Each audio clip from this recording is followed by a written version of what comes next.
여러분 안녕하십니까? 뉴스가 있는 저녁 변상욱입니다.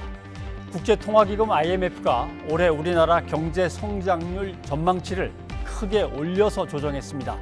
그러나 우리 7월 소비 심리 지수는 크게 떨어졌습니다. 코로나19 4차 대유행이 반영됐기 때문입니다. 4차 대유행을 여기서 막지 못하면 경제 성장률도 당연히 달라질 수밖에 없습니다. 마스크를 더 쓰고 이동을 덜 하며 이 위기를 넘겨야겠습니다. 뉴스가 있는 저녁 오늘 준비한 내용을 안기령 앵커가 소개합니다. 전해주시죠. 오늘의 주요 소식 정리해드립니다. 코로나19 신규 확진자가 1,900명에 육박하며 또다시 역대 최다를 기록했습니다. 김부겸 총리는 모더나 백신이 다음 주부터 정상 공급된다며 8월 접종 계획을 모레 발표한다고 밝혔습니다. 도쿄올림픽 수영 남자 자유형 100m에서 황선우가 아시아 기록을 갈아치우며 결승에 진출했습니다. 축구는 잠시 뒤 끝날 온두라스전에서 이기거나 비기면 8강에 진출합니다. 올림픽 소식 알아보겠습니다. 민주당이 유력 대선 주자 간 비방전 속에 공정 경쟁을 다짐하는 협약식과 본 경선 첫 TV토론회를 열었습니다. 국민의힘은 윤석열 전 검찰총장과 최재형 전 감사원장을 둘러싼 갈등 속에 최 전 원장의 공개 회동 제안을 윤 전 총장이 사실상 거부했습니다. 서울의 기온이 8일째 35도를 웃도는 등 무더위가 이어지며 관련 사고도 잇따르고 있습니다. 이처럼 예년보다 심한 더위는 다음 달 상순까지 이어지겠습니다. 먼저 코로나19 상황 전해드립니다. 1,900명에 육박하는 환자가 나오면서 확진 규모는 또 최다를 기록했습니다. 거리두기 격상에도 이동량은 늘고 곳곳으로 델타 변이가 빠르게 퍼지고 있습니다. 이형원 기자입니다. 신규 환자가 1,900명을 넘보면서 다시 최다 규모를 기록했습니다. 이전 최고치는 청해부대 집단 감염이 반영된 지난 22일로 국내 발생만 놓고 보면 그때보다 300명 가까이 많습니다. 수도권 4단계 시행 2주가 지났지만 급증세를 멈추는 선에 그쳤고 뒤늦게 3단계로 올린 비수도권은 계속 환자가 늘면서 전체 규모를 끌어올리고 있습니다. 이전 유행과 달리 거리두기 효과가 제한적인 건 델타 변이 영향으로 분석됩니다. 델타 변이 바이러스의 전파 능력이 그만큼 높다라고 봐야 될 것 같고요. 비수도권에서 당분간 더 늘면서 전체 확진자가 늘어날 가능성이 있다라고 생각을 해요. 그러니까 이 상태로 8월 말까지 끌고 가는 겁니다. 여기에 이동량마저 늘면서 방역을 더 어렵게 하고 있습니다. 국민들의 피로감이 큰 것이 무엇보다 큰 원인이라고 보고 있고 휴가철에 따른 여행과 이동에 따른 이동량 증가도 영향을 미치고 있다고 보고 있습니다. 1,000명대 확산세가 3주를 넘기면서 위중증 환자도 연일 증가세입니다. 일주일 전보다 70명 넘게 늘어 의료 체계 부담이 커지고 있습니다.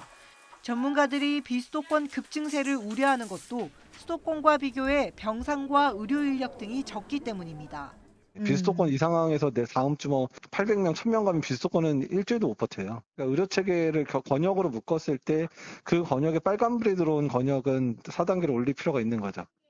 정부는 다음 주까지 확산세가 이어진다면 방역 조치를 더 강화할지 검토하겠다고 밝혔습니다. YTN 이영원입니다. 늘어나는 확진자 가운데 아동, 청소년 비중이 날마다 늘고 있습니다. 10대 확진자가 한 달 사이에 3배, 10살 아래로는 2배가 넘게 늘었습니다. 박희재 기자가 보도합니다. 대전 도안동에 있는 태권도장. 지난 17일 태권도 관계자 1명이 확진된 이후 모두 220명 넘게 감염됐습니다. 인천에 있는 초등학교에서는 지난 5일에 학생 2명이 감염된 뒤 누적 확진자가 80명을 넘었고 서울 중랑구 어린이집에서는 20명이 확진됐습니다. 갈수록 아동 청소년 감염 사례가 늘고 있습니다. 주요 집단 감염은 서대문구 소재 실내 체육시설 관련 9명, 중랑구 소재 어린이집 관련 4명, 동작구 소재 중학교 관련 3명 등입니다. 방역당국이 발표한 최근 2달 동안 확진자 수치를 분석해보니 전국에서 이달 들어 발생한 10대 확진자는 모두 3,791명으로 지난달보다 3.1배 늘었고 9살 이하 어린이 확진은 2,158명으로 2.4배 증가했습니다. 전체 확진자 가운데 아동 청소년 비중은 한 달 사이 2.4%포인트 늘었습니다. 특히 10대 확진자는 지난 7일부터 22일째 세 자릿수 아래로 내려가지 않는 상황입니다. 초중고교에서는 날씨가 더워지면서 마스크 착용이 부실해지고 에어컨 사용은 늘면서 감염이 퍼진 것으로 추정되고 어린이집은 긴급 돌봄으로 등원하는 아이들이 여전히 적지 않아 감염이 확산하고 있습니다. 전문가들은 여름방학 동안에는 학교 감염은 줄어드는 대신 학원에서 확진자가 늘어날 것으로 예상했습니다. 밀폐된 작은 공간이잖아요, 교실이.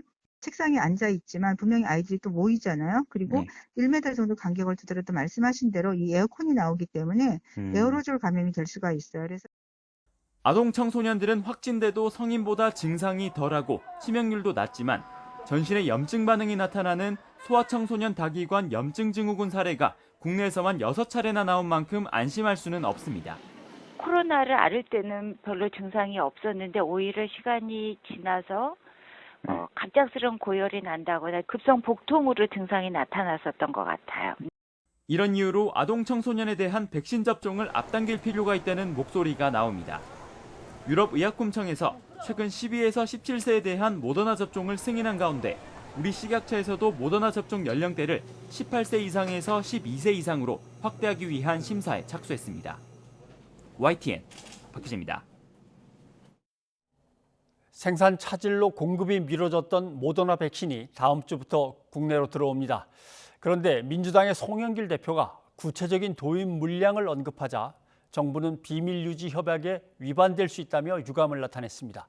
보도에 박홍구 기자입니다. 모더나사의 7월 공급 물량 연기 통보에 따라 우리 정부와 모더나 측이 긴급 화상회의를 열어 백신 공급 일정을 협의했습니다. 협의 결과 모더나사는 연기된 물량의 상당 부분을 다음 주에 우선 공급하기로 했습니다. 하지만 중앙재난안전대책본부는 세부 도입 물량을 공개하지 않았습니다. 모더나사는 연기 물량의 상당 부분을 다음 주에 우선 공급하고 이후 8월 공급에 차질 없게 공급하겠다고 우리 정부와 협의하였습니다. 구체적인 공급량은 여당 대표의 언론 인터뷰에서 나왔습니다. 더불어민주당 송영길 대표는 모더나 백신이 원래 7월 25일 75만 회분, 31일 121만 회분 앞에 196만 회분을 받기로 한 게 연기돼 일단 130에서 140만 회분 정도를 다음 주에 받는다고 말했습니다. 또 8월분 물량 850만 회분은 예정대로 들어온다고 덧붙였습니다. 이에 대해 중대본은 수량도 확정되지 않은 내용을 공개해 비밀 유지 협약을 위반한 것으로 판단된다며 유감을 표했습니다. 정확하게 정해지지 않은 부분들이 현재 좀 여러 과정에서 우선 다른 경로로 공개된 것에 대해서는 저희 중대본으로서도 좀 다소 이 유감을 표하며 송구스럽게 생각합니다. 중대본은 비밀 유지 협약을 지키지 않으면 백신 공급이 중단되거나 연기될 수 있고 최악의 경우 공급을 중단해도 대금을 그대로 줘야 한다며 우려를 표했습니다. 그러면서도 공급 차질로 50대 백신 접종에 혼선을 가져온 모더나 측에 대해서는 계약 조건상 법적 책임을 묻기 어렵다고 밝혔습니다. 지난해 말 백신 확보를 서두르는 과정에 모더나 측과 불리한 계약을 맺은 것은 아닌지 계약 내용에 관심이 쏠리고 있습니다. YTN 박홍구입니다. 신규 확진자가 1,900명에 육박하며 엿새 만에 최다 기록을 넘었습니다. 일일 확진자가 2,000명을 넘을 수도 있다는 우려가 커지고 있습니다. 엄중식 가천대학교 길병원 감염내과 교수와 자세한 얘기를 나눠보도록 하겠습니다. 엄 교수님 나와 계시죠? 안녕하십니까? 네, 안녕하십니까? 예, 2,000명을 넘기진 않고 여기서 어떻게든 막아낼 수 있겠습니까? 지금 상황이면 결국은 2,000명을 넘게 되겠습니까? 지난 12일부터 2주 동안 시작된 거리두기의 효과를 지금 보고 있는데 이 거리두기를 통해서 우리는 부분적인 효과만 거둔 것 같습니다. 그래서 확실한 감소세로 돌아서는 상황은 만들지 못했지만 확진자가 계속해서 증가하는 것은 억제하는 그런 정도의 효과를 본 것 같습니다. 그런데 지금의 거리두기가 이렇게 충분히 억제를 하지 못하는 그런 상황이 이어진다면 조금씩 확진자가 늘어날 가능성이 많고 이미 질병관리청이 이런 상황이 지속이 되면 7월 말 8월 초에 2,300명 정도까지 확진자가 늘어날 수 있다라고 예측을 한 바가 있기 때문에 지금 이번 주 다음 주에 거리두기가 충분히 잘 유지되지 못한다면 억제되거나 감소세로 돌아서지 않고 실제로 2,000명 이상의 확진자가 나올 수도 있다고 추정을 하고 있습니다. 예. 수도권은 어떻게든 증가세가 좀 멈칫하는 것 같은데 비수도권에서 확진자 수가 늘어나는 상황입니다. 어제부터 이제 비수도권에도 사회적 거리두기가 격상돼서 효과가 이제 나타나길 기대하는데 이 효과는 언제쯤 나타나겠습니까? 통상적으로 거리두기 단계를 올리면 2주 정도 지나서 효과가 나타난다고 알려져 있습니다. 그런데 지금 문제점은 이 비수도권의 대도시 중심으로 발생하고 있는 확진자의 증가 양상이 아직까지는 꺾이지 않는다라는 점이고, 그리고 비수도권의 대도시가 아니더라도 지금 휴가철과 맞물려서 관광지나 또는 이 휴가에 선호하는 그런 그 지역들에서의 이동량과 접촉량이 늘어나고 있다는 점이 상당히 우려스러운 점이라고 볼 수 있습니다. 네. 수도권에 계신 분들이 휴가로 비수도권으로 갔다가 또 수도권으로 돌아오고 상당히 이동량이 많은 여름 휴가철인데 거리두기 효과가 안 나오면 더 강한 방역 조치 검토한다고 말을 하는데 그게 어떤 것들이 되겠습니까? 일단은 어떤 형태로든 사람들이 모이는 시간과 공간을 제한하고 억제하는 것이 필요한데요. 예. 지금 그 여러 가지 그 발생 양상을 통해서 이 발생 양상을 역학조사를 하다 보면은 환자들이 많이 생기는 그런 상황들이나 장소를 알 수 있게 됩니다. 이런 장소들이 대표적인 것이 이번 유행에서는 이제 유흥주점이나 또는 여러 가지 운동시설, 그리고 다양한 그런 그 사람들의 그 모임이 이루어지는 장소들이 되기 때문에 이런 장소를 중점적으로 관리를 해야 되는데, 특히 야간에는 지금 현재보다도 더 강화해서 이 운영 시간을 더 줄인다든지, 아니면 주간에 또 이동량을 줄이기 위해서 적극적인 재택근무 같은 것들을 광범위하게 실시한다든지 뭐 이런 점들을 고민해 볼 수 있을 것 같습니다. 네. 그런데 코로나19 바이러스에 감염됐다가 완치 판정을 받은 이제 격리 해제자들, 그 중에서도 새로 감염되는 사람이 늘어난다는 소식이 있습니다. 이건 어떤 의미를 담고 있는 거죠? 실제로 이제 그 백신을 접종한 그 사람들 중에서도 돌파 감염 사례가 나오고 있는 그런 상태이기 때문에 한 번 감염이 됐다고 하더라도 변이 바이러스에 의한 재감염이 가능하고요. 그 최근에 그 격리 해제가 이렇게 증가하는 그 이유는 이번 유행에서 가장 그 큰 그 감염 대상이 20, 30대인데 이 20, 30대는 비교적 건강한 그런 그 기저질환이 없는 분들이 많기 때문에 지금 그 유행이 시작되고 2주에서 3주 지나면서 격리 해제자가 이제 증가하고 있는 그런 상황이라고 보시면 될 것 같습니다. 네. 50대의 예약 접종으로 좀 소란스러웠습니다. 이제 40대 이하를 8월에 이제 접종한다 계획을 세우고 발표를 했는데 하반기 접종 일정 전망하시기에는 어떻습니까? 가장 중요한 게 지금 백신 수급이 될 것 같습니다. 백신 수급만 안정적으로 된다면 지금 접종 인프라가 우리나라는 굉장히 잘 구축이 돼 있기 때문에 빠른 시간에 굉장히 많은 사람들을 접종할 수 있는 그런 준비가 이미 되어 있고 실제로 증명을 해 보이고 있는 상황입니다. 그래서 백신 수급이 안정적으로 잘 되는 게 무엇보다 중요하다고 보고 있습니다. 네.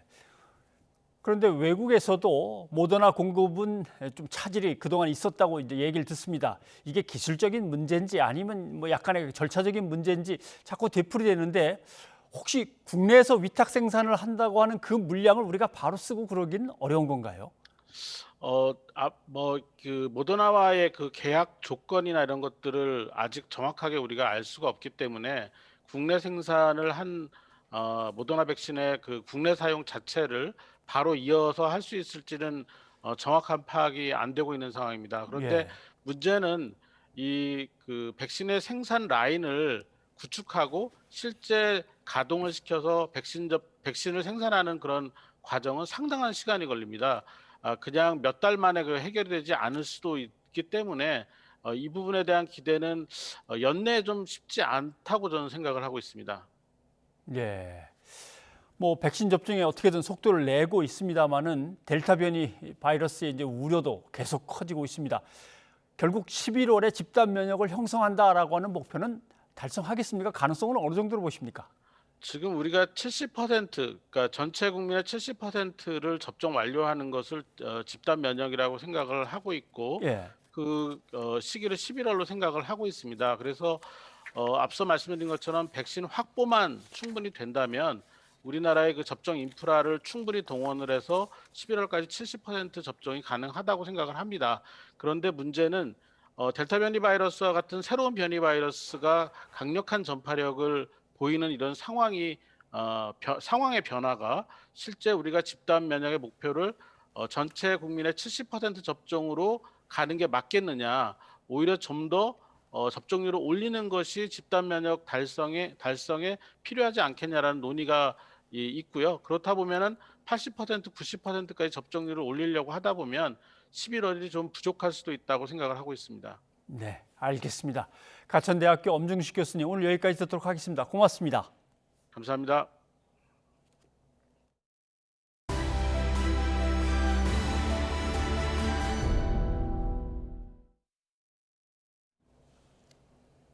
국민권익위원회가 넉 달간 신고를 받은 공직자 투기 의혹 60여 건 가운데 투기가 의심되는 21건을 수사기관에 넘겼습니다. 현역 국회의원도 포함됐는데요.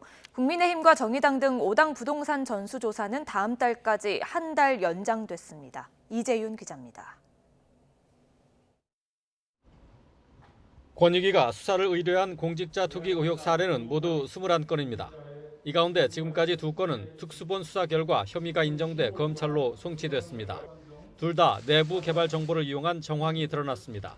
한 지방의회 의장은 가족들을 동원한 차명 투기 혐의이고 중앙부처 국장급 공무원은 연고가 없는 지역에 12억여 원 상당의 농지와 토지를 집중적으로 사들였습니다. 이 밖에 공공기관 부장급 직원은 공공사업 예정 부지에 은행 대출을 받아 토지를 사들였고 지자체 건축 담당 공무원은 단기 임대 숙소를 운영하며 월세를 챙기다 국토부에 단속 정보를 들은 뒤 차익을 내고 팔기도 했습니다. 21건의 투기 혐의자 가운데는 현역 국회의원도 포함돼 있었지만 관련 규정을 들어 이름을 공개하지는 않았습니다. 권익위는 신고 기간은 끝났지만 앞으로도 공직자 투기 행위 감시는 계속된다고 밝혔습니다. 이번 공직자의 부동산 투기 행위와 같이 공직자의 직무 관련 이해 충돌 행위를 적극 예방 차단하도록 하겠습니다. 지난달 시작한 국민의힘과 정의당 등 비교섭단체 5당에 대한 부동산 거래 전수조사는 한 달 연장됐습니다. 이번 주까지 조사를 마치겠다고 했던 권익위는 정밀한 조사를 위해 시간이 더 필요하다면서 결과 발표도 이르면 다음 달 말쯤이 될 것으로 예상했습니다. YTN 이재윤입니다. 잘못된 허위 보도로 피해를 입힌 언론사에 피해액의 최대 5배까지 징벌적인 손해배상을 청구할 수 있게 한 언론개혁법. 민주당이 다음 달 국회 본회의에서 처리할 계획입니다. 국민의힘은 노무현 정신 훼손이라며 강하게 반발하고 있습니다. 차정윤 기자입니다. 1년 이상의 긴 논의 끝에 가짜뉴스에 대한 막대한 손해배상 책임을 부과하는 법안이 국회 상임위 소위원회의 문턱을 넘자 더불어민주당은 이렇게 평가했습니다. 가짜뉴스로 인한 국민의 피해를 구제하고 공정한 언론 생태계 조성을 위한 이 언론 개혁이 비로소 첫 걸음을 뗀 것입니다. 언론중재법 개정안은 허위 조작 보도와 같은 가짜뉴스를 보도한 언론사에 피해액의 최대 5배까지 손해배상을 물릴 수 있도록 하는 게 핵심입니다. 손해액을 산정하기 어려운 경우 요구할 수 있는 배상액은 해당 언론사 전년도 매출액의 10,000분의 1에서 1000분의 1 수준까지입니다. 그리고 정정 보도를 할 때는 기존 보도와 같은 시간, 같은 크기로 보도해야 하는데 일부 내용만 정정할 경우 원래 보도의 2분의 1 이상의 시간과 크기로 보도할 수 있도록 했습니다. 또 서면으로만 가능했던 정정 보도 요구를 이메일과 인터넷 홈페이지를 통해서도 가능하도록 했습니다. 민주당은 다음 달 25일 국회 문체위 위원장 자리를 국민의힘에 넘겨줘야 하는 만큼 그 전에 상임위 전체 회의는 물론 본회의 처리까지 끝낸다는 방침입니다. 하지만 국민의힘은 언론의 재갈을 물리는 법안이라며 즉각 반발했습니다. 앞서 소위에서 국민의힘 의원들의 반대에도 표결 처리로 법안이 통과됐다면서 절차에 문제를 제기했고 지금까지 모든 국회법의 정한 절차를 무시해 왔는데 저희 소수당이 어떻게 이 민주당에 이렇게 유령 법안 표기를 강행을 막을 수가 있겠습니까? 이준석 대표도 언론의 다양성을 추구하는 노무현 전 대통령의 정신과 어긋난다고 비판했습니다. 언론의 취재에 어쨌든 그런 자유도를 낮추고 굉장히 경직된 언론 환경을 구축하겠다고 하는 것인데 저는 이건 노무현 대통령의 정신과 어긋난다 이렇게 판단합니다.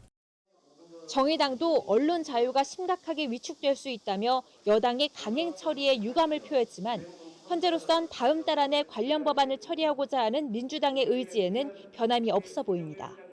YTN 차정윤입니다. 국민의힘은 대선 1차 예비 경선 규칙을 확정하고 당내 주자들을 한자리에 모아서 본격적인 경선 준비에 나섭니다. 윤석열 대 최재형으로 나뉜 당내 갈등 속에 최재형 전 감사원장이 윤석열 전 검찰총장에게 공개 회동을 제안했지만 윤 전 총장 측은 일단 거절했습니다. 이경국 기자입니다. 국민의힘이 대선 1차 예비 경선 룰을 확정했습니다. 오는 9월 15일까지 100% 여론조사로 후보를 8명 정도까지 추리기로 한 겁니다. 여론조사 100%로 이렇게 하다 보면은 나중에 좀 더 박진감 있는 경선을 할 수 있을 것이다 이런 생각합니다. 2차 예비 경선은 당원 투표를 좀 더 반영해 10월 초쯤 4명 정도로 추리고 최종 후보를 뽑는 본경선은 당원 변경이 없다면 당원 투표와 일반 국민 여론조사 50대 50으로 치를 가능성이 큽니다.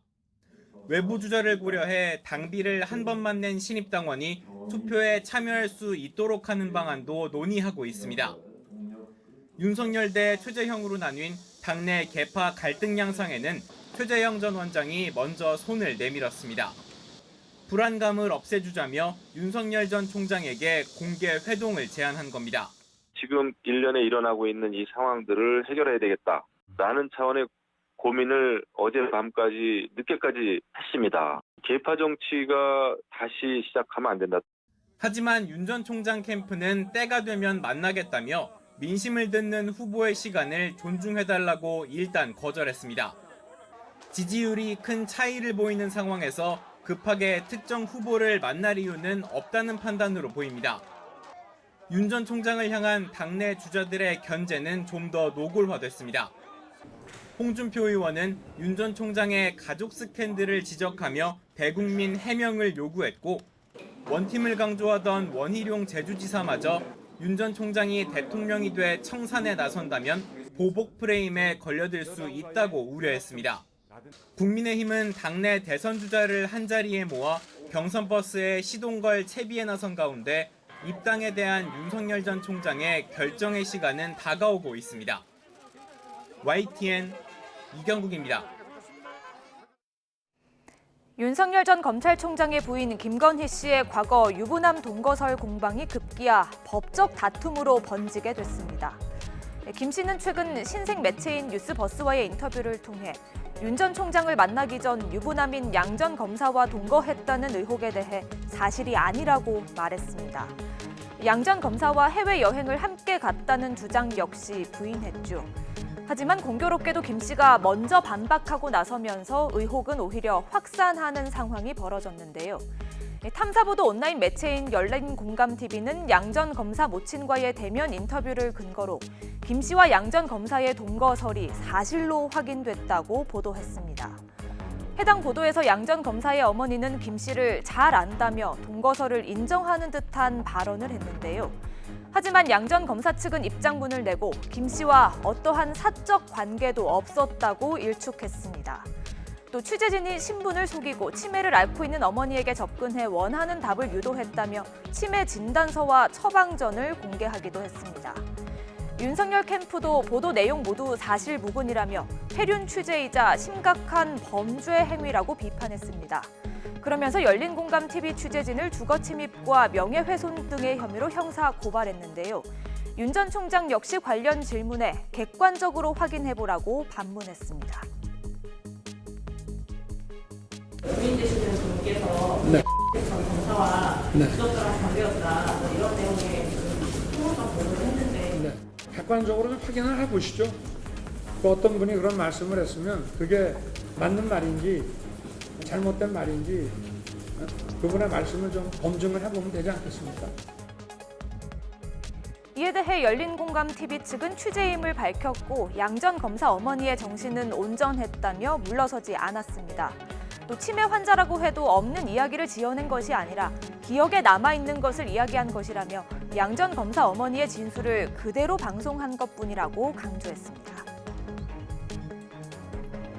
초인종을 누르고 들어오라는 말을 듣고 노 부부의 집안에 들어갈 수가 있었어요. 이러한 것은 주거 침입이 아니고 환대라고 합니다. 열린공감TV는 취재 중에 정신이 또렷하신 노모한테 기자임을 명백히 밝혔고요. 명함을 건네주었고 상호 전화번호 동안 교환을 했습니다. 94세 연세임에도 불구하고 과거 기억들을 잘 알고 계셨고 이 얘기를 해주셨어요. 그래서 오히려 저희가 모르는 사실까지도 어머님이 윤석열 씨하고 김건희 씨가 하와이로 신혼여행을 가면서 자기한테 전화를 해서 빈말 없게 해달라고 부탁을 했단 말입니다. 윤석열 캠프가 법정 대응에 나선 가운데 열린공감TV 측은 공직 후보자는 무한 검증의 대상이라며 억울하면 윤 전 총장이 후보직을 걸고 직접 고소하라고 요구하기도 했습니다. 양측 모두 추가적인 대응 입장을 밝히고 있어 이번 논란은 계속 이어질 것으로 보입니다. 뉴스가 있는 저녁 안비령입니다.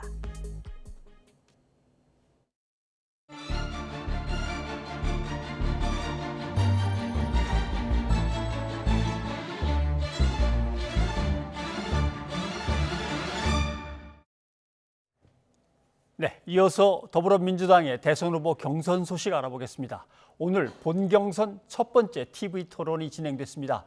최영일 시사평론가와 내용을 정리해 보겠습니다. 어서 오십시오. 안녕하세요. 예. 글쎄요. 내용에 일단 깊이와 옳고 그름을 떠나서 일단 붙었다 하면 치열해지는 것 같습니다. 한번 내용을 잠깐 좀 들어보고 오죠. 네. 예. 이재명 후보님의 국회에 대한 태도가 조금 오락가락하는 것 같아서 여쭙습니다. 우선 재난지원금에 관해서 이재명 후보께서는 날치기 하라는 말씀을 하셨어요. 그것이 온당한 주문이신가 싶고요. 어제는 또 법사위원장을 이렇게 야당 측에 일정한 조건이 갖춰진 뒤에 내년에 넘기는 것을 합의했는데 그것은 또 그 합의를 철회하라고 요구를 하셨거든요. 어떤 것이 이 후보님의 진심이라고 봐야 될까요? 후보님의 이제 그 지적들은 일부는 타당하지만 이제 제 입장이 바뀐 것은 아니다는 말씀을 드리고요. 저는 오히려 이렇게 한번 말씀드리고 싶어요. 우리 후보님께서 그 상황에 따라 태도를 바꾸는 게 진짜 문제다. 예를 들면 전에 참여정부 때는 대통령이 사면권을 제한하자 이렇게 주장하시다가 그 후에는 또 전직 대통령도 사면하자 그러셨다가 또 상황이 바뀌니까 사면하지 말자 그랬다가 지금 예를 들면 이런 게 문제다. 언론 개혁도 반대하시다가 또 언론 개혁에 대해서는 또 태도를 또 바꾸시고 그런 게 더 문제가 아닌가 그런 생각이 듭니다. 감사합니다. 재난지원금이나 기본소득은 부자도 가난한 사람도 똑같이 나눠주자고 하거든요. 그건 억강부약하고 일치되는 것인가요? 아니면 어떤 것인가요? 세금을 내는 사람은 주로 고소득자인데 이 사람들을 빼고 저소득자만 지원하면 다음에 이 재원을 만들기가 어려워집니다. 후보님 말씀은 형식적으로는 평등한데 공정한데 실질적으로는 불평등, 불공정을 좀 심화시키는 경향이 있고요. 재원 마련이라고 하는 측면까지 한꺼번에 고려하면 고소득자도 혜택을 받아야 이거를 세금을 더 내는 사회적 합의가 가능하다. 차별과 배제는 약자에 대해서 쓰는 말이지 강자에 대해서 쓰는 말은 아닙니다. 그리고 부자들이 한 달 2만 원 받는 것보다는 명예와 존중을 받는 걸 더 원하실 거라고 저는 믿습니다. 네. 나눠줄 때 함께 나눠줘야 그래도 받는 기분이 있어서 고소득자도 또 다음 세금을 더 잘 낼 거 아니냐라는 것도 있는데 고소득자는 명예가 소중하지 그 조금 받아가지고 그렇게 만족해야 할 사람들이 아니다. 이렇게 다 맞는 얘기 같기도 하고 치열하네요. 흥미로운 대목이 있습니다. 본경선 들어와서 예비 경선에서 논란이 됐던 일종의 막말, 바지, 형수 욕설 또는 반대쪽에서는 탄핵을 찬성했나 반대했나 이 미스테리 2004년도로 거슬러 올라가죠. 그러니까 이런 문제들에 대한 좀 이 의미 없는 과거를 붙잡고 늘어지는 좀 좀 치졸하다고 비판받았던 진흙탕 싸움은 예. 이 본경선 TV 토론 첫 번째에서는 상호에 대한 상당히 날카로운 공수가 오가긴 하는데 예. 그래도 논리적이고 정책적이고 정치적인 입장들에 대한 질문을 파고들다 보니까 좀 웃으면서 이야기하는데 사실은 뭐 보이지 않는 칼이 날아다니고 있습니다. 그럼에도 불구하고 다소는 예비 경선에서의 진흙탕을 좀 벗어나는 모습은 보인다. 이런 식으로 상대의 약점도 정책적으로 공직을 이제 수행하면서 있었던 문제들 또 본인이 정치적으로 내뱉었던 정책과 정치적인 발언에 대한 이 해명 이런 것들을 주고받는 것은 얼마든지 건강한 싸움이기 때문에 다만 아까 보시면 후보는 6명이고 본경선 TV 토론이 시작됐는데 언론에 지금 나머지 4명은 등장하고 있지 않죠. 양이의 대결인데 이거 조금 아쉬운 대목이 있습니다. 네. 그리고 이제 두 사람 다 지금 뭐 두 이 후보들을 얘기합니다만 두 사람 다 고위 공직자로서 이제 행정 경험이 있기 때문에 그때 얼마나 실질적인 성과를 거뒀느냐를 맞습니다. 이력을 가지고 또 다투기도 합니다. 그것도 한번 좀 들어보시죠.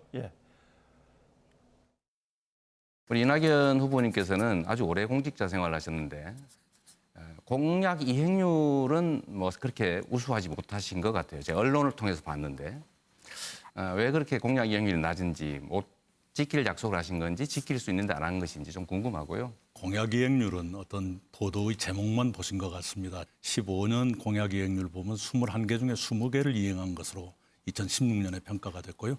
2017년 보면은 제가 총리로 지명돼서 지사 일을 더 할 수가 없었습니다. 총리로 일할 때 한 가지만 말씀을 드리면 조류 인플루엔자를 완전히 살처분 제로까지 만들었습니다. 대단히 기록적인 일이었고요.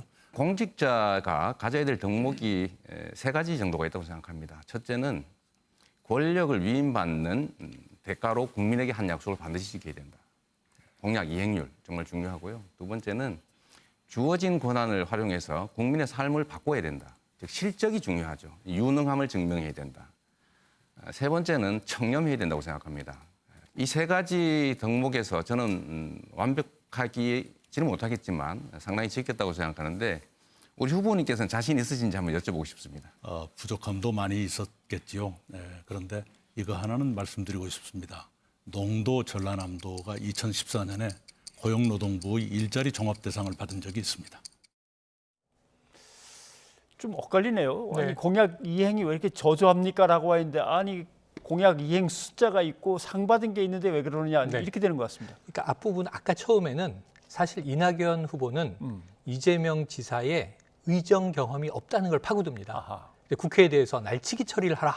여당에 이런 요구를 하는 게 사실 날치기라는 말은 안 좋을 때 쓰기 때문에 이게 여당이 처리해달라는 이야기인데 야당에게 또 말꼬리를 잡힐 수가 있어요. 그렇죠. 그래서 이제 그런 좀 여운이 남고 의정 경험 없지 않느냐. 그리고 지금 두 번째로는 지자체장으로 일할 때 공약 이행률이 너무 낮다. 왜냐하면 이재명 지사 높거든요. 지금 선두권입니다. 대부분 1위를 많이 했고. 그런데 여기에 대해서 이제 이낙연 후보는 또 그것을 해명해야 되니까. 자, 2015년까지는 21개 중에 20개를 이행했다. 근데 문제는 2017년 정권이 교체되고 사실 이제 문재인 정부의 초대 총리면서 최장수 총리를 했죠. 총리로 내가 가는 바람에 후반기 공약은 이행하지 못한 거죠. 지사직을 수행하지 못했으니까. 이런 해명을 하면서도 고용노동부 일자리 상 받았고 또 조류 인플루엔자, 이 가금류를 살처분하면 농가들의 피해가 어마어마합니다. 이걸 내가 잘 막아냈다라고 하는 또 업적 중심의 대응을 하고 저쪽은 수치적으로 이행률이 낮다라고 공격을 하고 그래서 이 부분은 서로 다 일리가 있어요. 양적인 공격에 대해서 질적으로 받아치고 지금 이런 대목인데 이건 보시는 시청자들이 한번 이제 평가하셔야 될 것 같고 문제는 이재명 지사가 중요한 얘기를 하죠. 3가지의 공직자 덕목을 얘기합니다. 약속 이행, 이행률 이걸 얘기하면서 덧붙여서 실질적으로 국민이 체감하는 실적이 나와야 되고 그리고 청렴해야 된다. 나는 부족한데 이 후보는 자신이 있느냐? 서로 부족함을 인정하면서 여기는 좀 나는 부족한데 하지만 경기도가 한 게 얼마나 많은데 속으로 그렇게 생각하고 있는 것 같습니다. 그런데 저런 전략 좋습니다. 뭐냐면 나는 완벽한데 당신은 완벽하냐 이렇게 묻는 것보다는 자, 저는 많이 부족하지만 이 후보는 이제 완벽하십니까? 이렇게 공격을 한 건데 서로 몸을 낮추는 자세를 보여서 서로 이제 좋은 모범 답안들을 지금 주고받은 것 같습니다. 두 후보 간에 너무 치열하게 이제 막 싸움이 벌어지니까 당에서는 원팀 정신을 살리자라고 해서 이제 협약식까지 해고했는데 또 하필 또 사회자가 그걸 가만 놔두지 않습니다. 뭐 이 자리에 내가 싫어하는 후보가 있다 이렇게 묻지는 않았습니다. 이 자리에 내가 그동안 참 서운했던 후보가 있다. 이렇게 그 장면 한번 잠깐 볼까요? 좋습니다. 예. 경선 과정에서 나를 서운하게 한 후보가 있다. 뭐 굳이 집어서 말씀드릴 필요는 없을 것 같습니다. 네, 말 안 할래요. 말 안 하시겠습니까? 나중에 더 야단 맞을 것 같으니까요. 네. 아, 서로 이름을 네. 딱 얘기하진 않습니다만은 아무튼 뭐 네. 조금은 그렇죠. 속을 앙금이 내기도 있는 하는군요. 거죠. 지금 보시면서 다 앙금이 있어요. 아. 일단 있다, 동그라미.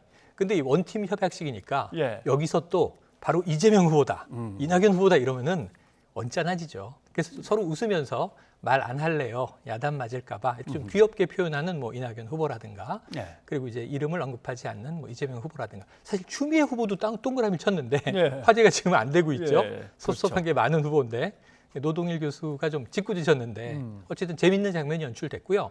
원팀 협약식의 정신에는 부응했다. 왜냐하면 뭐 이제 신경전을 대놓고 이제 저격하는 부분들은 좀 잦아들지 않겠는가. 근데 며칠 갈 것인가, 이걸 지켜봐야 됩니다. 예. 어제는 자제 권고를 또 다 받았거든요. 그러면서 또 이재명 지사 측에서는 자, 이 지역주의 문제를 가지고 악의적 공격하는 것을 자제시켜달라 이런 얘기를 또 했어요. 그러니까 앞으로도 기존에 나왔던 말들에 의한 공방은 이어질 것 같고 지금 하루 이틀 좀 이 톤다운을 하고 있습니다만 또 새로운 이야기가 나올 수밖에 없고 예. 그러면 이제 양 이 측의 후보는 제가 보기에는 뭐 난타전을 벌일 가능성이 언제든 상존하기 때문에 예. 불안한 이 7말 8초를 거치지 않을까 싶네요. 은근히 민주당도 좀 불안하겠습니다. 왜냐하면 이번 이제 여론조사들 이렇게 나오는 거 보면 민주당 지지율이 또 떨어졌어요. 그렇습니다. 또 폭이 좀 큽니다. 예. 그런가 하면 야권에서 윤석열 후보의 이제 지지율은 또 슬쩍 다시 올라가기 시작하는 움직임도 있고 그래서 뭔가 이제 토론회에서 멋있는 걸 좀 보여줘야 되는데 다음 토론회는 일주일 뒤에 다음 수요일 날 그렇습니다. YTN이 주최하는 토론회가 열립니다. 기대되네요. 예, 거기에서 어떤 모습을 보이는지는 또 그때 가서 평가를 하기로 하고요. 자, 국민의힘 쪽으로 넘어오면 지금 최재형 전 감사원장이 밖에 있는 윤석열 전 검찰총장에게 만나자 이것저것 한번 시원하게 네, 얘기를 해보자라고 했는데 윤 캠프 쪽에서는 때가 되면 이렇게 얘기한 것 같습니다. 그래서 지금 이제 우선은 이 포커스는 윤석열 전 총장 측의 캠프인데 왜냐하면 지금 여기서 결정할 게 많이 숙제가 밀려 있어요. 예. 자, 과연 8월 말까지 국민의힘 경선 버스에 탈 거냐? 그 평당원으로 들어와서 최재형 원장보다 좀 늦지만 예. 같은 조건으로 그럼 이제 원오브 댐의 경선 후보 레이스를 시작할 거냐? 아니면 지금 밖에서 시간을 끄는 데는 분명히 이유가 있지 않겠습니까? 예. 이 체급을 키우겠다는 건데 여기서 또 지금 신경전이 또 하나 벌어진 것은 전현직 국민의힘 의원들이라든가 국민의힘 소속의 정치인들 다수가 예. 지금 윤석열 총장 캠프에 합류해서 이게 지금 현직 당협위원장들은 이준석 대표가 징계하느냐 마느냐 징계까지, 지금 이제 이 도마에 올라 있고요. 예. 지금 이것을 지금 이 윤석열 후보는 어쨌든 흡수하고 빨아들인 건데 그 국민의힘 세력을 가지고 지금 기존에는 여의도 정치를 너무 멀리한다. 윤석열 후보 잘못 가고 있다. 이준석 대표가 비판을 하니까 아니 뭐 여의도 정치 따로 있고 국민의 정치가 따로 있습니까? 그랬는데 문제는 정치인을 이제 막 흡수했어요. 그럼 뭔가 정치적인 세력화를 시도할 텐데 예. 안 쓰면 그 자원은 무용지물입니다.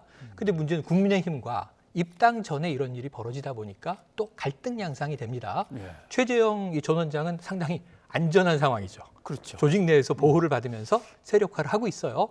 최재형 원장이 보기에는 또 반칙 아니냐 이럴 수 있거든요. 네네. 만나면은 그런 부딪힘이 있을 수 있습니다. 윤 전 총장은 아마 좀 불미스러운 이 비난받을 상황은 슬쩍 피하는 것 같고 최재형 전 원장은 난 자신 있으니까 링 위로 올라와라 하는 것 같은데 문제는 이게 8월 중순 전후해서 윤 전 총장이 국민의힘에 합류를 하면 해소되고 이게 플러스 시너지로 전환이 되는데 예. 경선 버스가 출발하는데 윤 전 총장이 안 타고 있으면 이건 김종인 전 비대위원장의 예견이기도 하죠. 그러면은 이제 나는 2단계 단일화를 밖에서 준비할 거야 이렇게 되는데 예. 그러면 이제 야권 단일화 문제가 또 좀 복잡해지는 상황이 되겠죠. 제가 윤석열 캠프 쪽 사람이라면 최재형 원장이 무슨 자격으로 만나자고 하는 걸까? 이것도 좀 난감하기도 하고 그렇죠. 또 하나 난감한 것은 이건 또 이준석 대표 입장에서는 도대체 김종인 전 비대위원장은 이 판에서 뭔가 역할을 해주고 있는 건가? 역할을 무슨 자격으로 또 하고 있는 거지?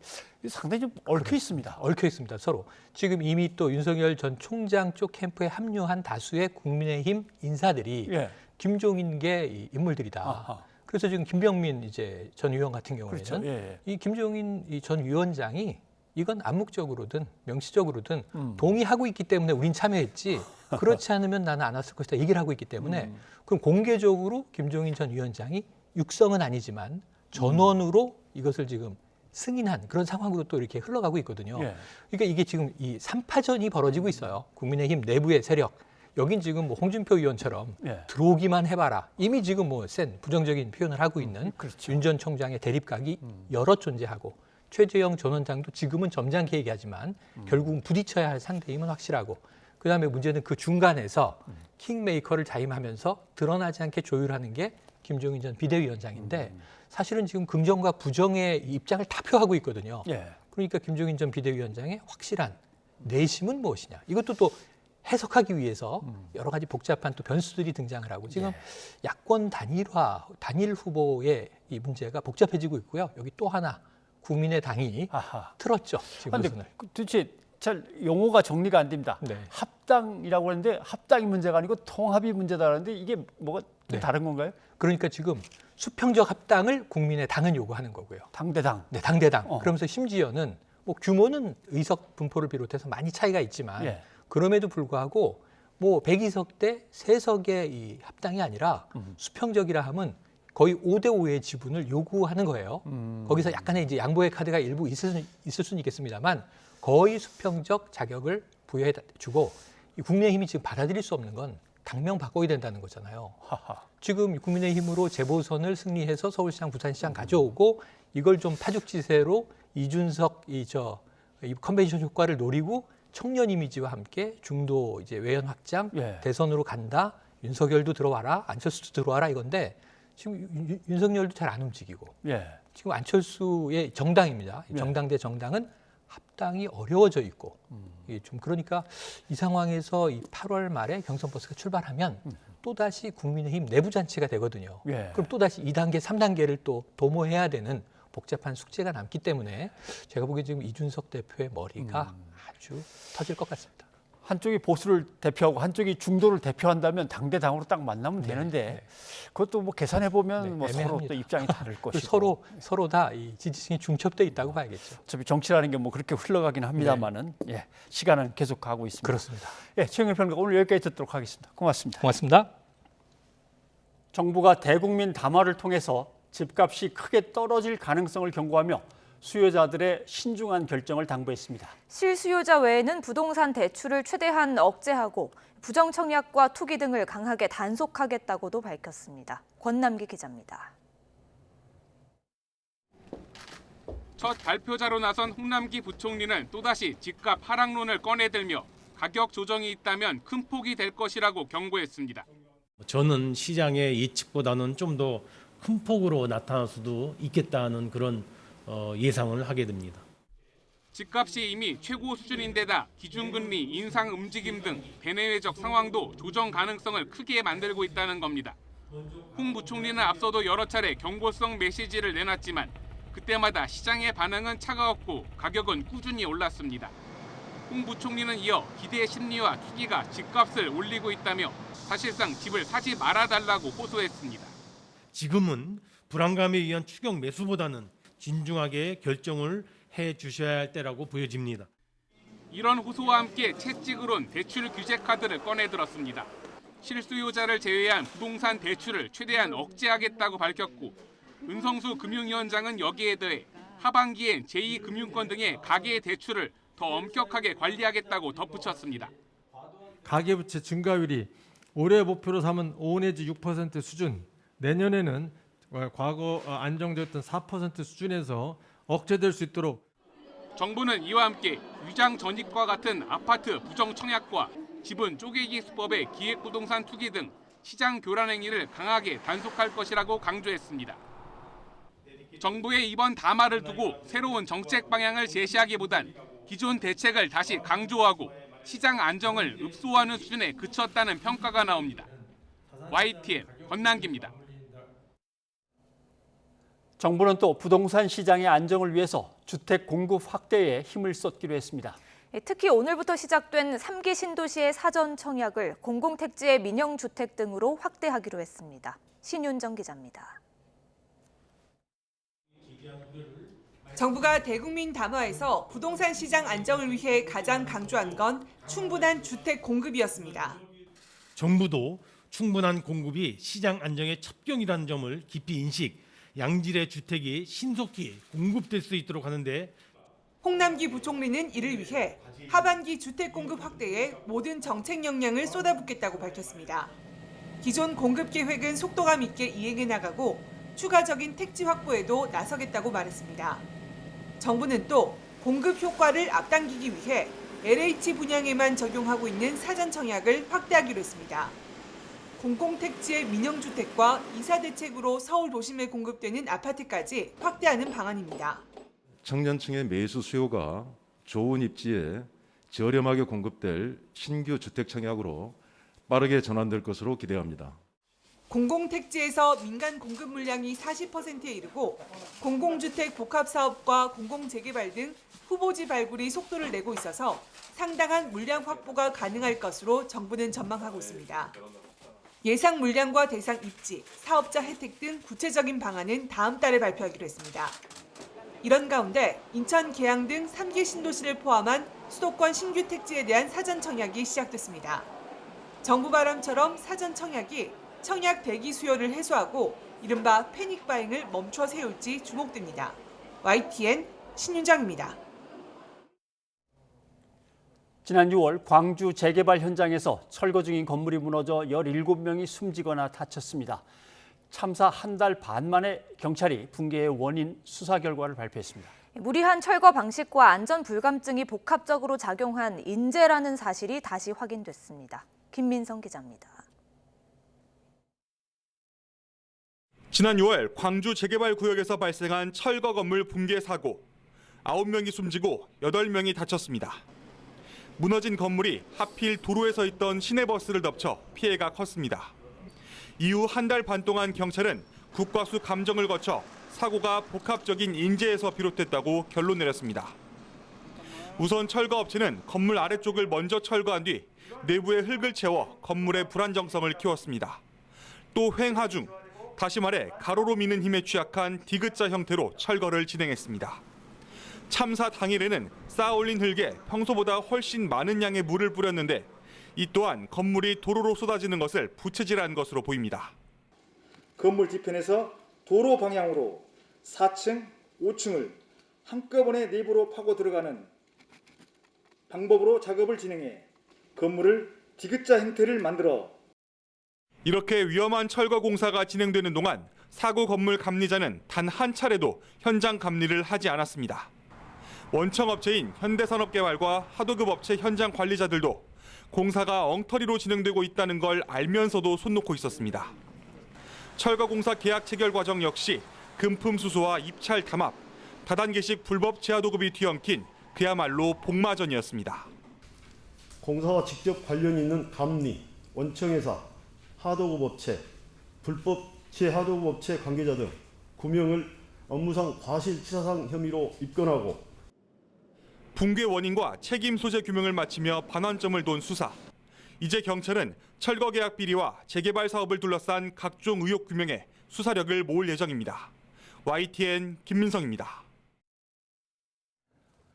남북 정상회담이 추진될 것인가? 어제 오늘 한 이슈입니다. 신문들은 사설을 통해서 한반도 평화로 나아가라고 얘기합니다. 평화와 제도적 결실, 실질적인 관계의 개선. 그런데 의외로 경제신문들이 펄쩍 뜁니다. 한번 보십시오. 정권 말에, 임기 말에 왜 이러냐? 홀가분한 임기 말, 정권 말에 정상회담을 하면 안 되는 걸까요? 그 이유가 또 다른 사설에서 등장합니다. 한번 보십시오. 남은 카드는 남북밖에 없는데 대선 때까지 어떤 쇼를 벌일지 모른다. 남북 관계를 대통령 선거에 이용해서는 절대 용납할 수 없다. 정상회담을 정치적으로 이용하지 말라는 건지 아니면 정상회담을 아예 해서는 안 된다는 건지 상당히 강한 어조로 막아섭니다.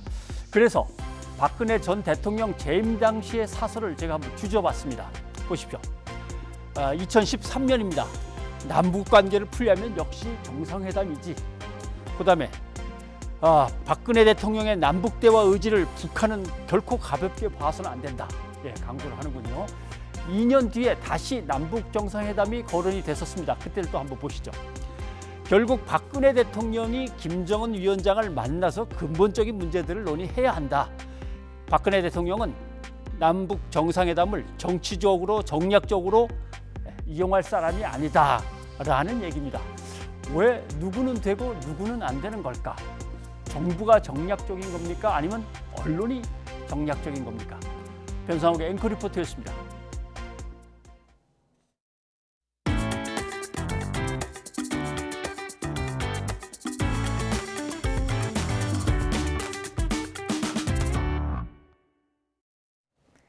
서울은 낮 기온이 35도 안팎까지 오르는 찜통더위가 8일째 이어졌습니다. 하지만 동네마다 숲의 유무에 따라 기온의 차이가 컸습니다. 정혜윤 기자입니다. 청소차가 도로 위에 물을 뿌리며 지나갑니다. 정오부터 오후 4시까지 물청소 횟수도 1, 2회에서 3, 4회로 늘렸습니다. 아스팔트와 콘크리트 건물에 의한 열섬 현상을 조금이라도 낮추기 위해서입니다. 최근 서울 낮 기온은 35도 안팎까지 오르는 찜통더위가 벌써 8일째 이어졌습니다. 하지만 펄펄 끓는 서울 도심에서도 지역적인 온도 차이는 무척 심했습니다. 가장 붉게 표시된 지역은 광진구와 강남구, 금천구로 기온이 36도를 넘었습니다. 또 용산구, 서초구, 강서구, 양천구도 35도를 넘은 지역입니다. 반면 노란색으로 표시된 도봉구와 성북구, 관악구는 33도에 머물러 3도 정도 기온이 낮았습니다. 크게 보면 강북보다 강남이 상대적으로 더 더운 지역인 셈입니다. 환경 전문가들은 온도가 낮은 지역은 주변에 녹지가 분포하기 때문이라고 설명했습니다. 은평구나 성북구 그리고 관악구 등은 지금 보면 북한산이나 관악산 등 도시 외곽에 큰 숲이 있고요. 폭염일 때는 나무와 숲이 증발산 효과도 있고 반사 효과, 도시 열섬을 좀 완화하는 그런 효과가 있고 건물이 많이 밀집된 곳에 비해서 약 2에서 3도 정도 낮은 기온을. 기상청은 35도 안팎의 예년보다 심한 더위가 8월 상순까지 계속될 것으로 내다봤습니다. 온난화로 여름 더위가 극심해지는 상황에서 동네 근처 숲의 존재감이 갈수록 더 커질 것으로 보입니다. YTN 정혜윤입니다. 시청취자 여러분의 의견 소개해드립니다. 네, 오늘 도쿄올림픽에서의 선전과 승전보 소식 계속 전해드렸는데 6365님, 한국 축구가 세계를 깜짝 놀라게 했네요 하셨네요. 예, 이어서 2813님, 코로나 또 폭염과 사투를 벌이고 있는 선수들이 경기 잘 치르고 무사히 귀국할 수 있기를 기원합니다 네. 하셨습니다. 유튜브에서 제이폴라님도 악조건 속에서 치러지는 올림픽이지만 우리 선수들 모두 최선의 결과와 함께 건강 잘 챙길 바랍니다 하셨습니다. 예, 오늘 저희가 준비한 소식은 여기까지입니다. 네, 내일도 한낮에는 폭염이 이어진다는 예보입니다. 건강관리 잘 하시기 바랍니다. 저희는 내일 다시 찾아뵙겠습니다. 여러분 고맙습니다.